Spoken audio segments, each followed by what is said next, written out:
Donc je vous présente M. Tony Buzan. Tony Buzan, donc je vais vous raconter une petite histoire sur lui. Donc il a eu le baccalauréat en Angleterre et il est arrivé à la fac. Et comme beaucoup d'étudiants, c'est un fainéant. C'est un fainéant. Simplement, les fainéants sont des gens en même temps qui sont des génies parce qu'ils trouvent toujours des techniques pour aller plus vite, pour se reposer parce qu'ils n'ont pas envie de travailler. Ah, c'est vrai. Ah oui, c'est ça. Aux États-Unis, il y a un informaticien qui s'est fait attraper. Vous savez, il travaille combien par jour? 12 minutes. Il a pris un grand temps pour programmer toutes ses tâches. Il avait tout fait en automatique et en fait, il ne travaillait jamais. Et j'ai un pote à moi qui est comme ça. C'est un génie. C'est un génie, il est autiste. Il est informaticien. Et il fait des trucs en une journée, ça prend normalement 6 mois. Et il se fait féliciter au boulot. Alors Tony Buzan, il arrive à la fac et tout. Il va les premiers cours, ça le saoule. Il dit ouais, c'est trop compliqué. Il y a plein de trucs à faire. Il y a trop de bouquins à lire. Il s'est dit tiens, j'ai une idée. Si je vais à la bibliothèque et je trouve un livre qui m'explique comment je dois apprendre, ben, je vais apprendre plus vite.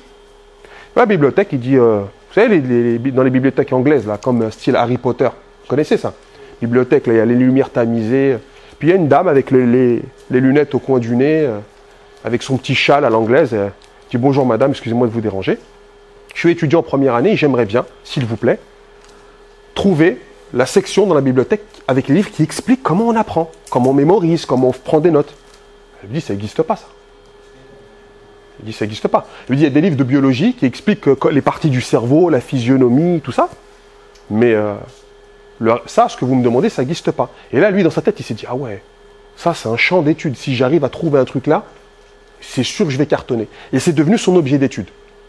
Et il s'est lancé dans la psychologie de l'éducation. Et c'est lui qui a organisé, depuis 26 ans, les championnats du monde de mémorisation. Et depuis 10 ans cette année, les championnats du monde de lecture rapide et de cartes mentales. Voilà son CV. Je vous l'ai mis en anglais. Donc il est auteur de plusieurs livres. Donc là, il a écrit, voilà, il a visité plus de 150 pays. Ses livres ont été traduits dans plus de 30 langues. Il est éducation pour les adultes et les enfants. Il est sportif, c'est un sportif. Moi, je l'ai rencontré. Il a 80 et quelques années. Il fait de 1 à 2 heures de sport par jour. Essentiellement du karaté et du yoga. Il fait du karaté et du yoga. Il est ceinture noire de karaté. Ouais, il fait de l'aïkido, il joue aux échecs, etc., etc., etc. Voilà, vous avez un peu son CV. Ce qui est intéressant, c'est qu'il est conseiller à l'éducation nationale pour plusieurs gouvernements dans le monde. Et il a inventé ce produit qu'on appelle, enfin, cette technique qu'on appelle le mind mapping ou la carte mentale.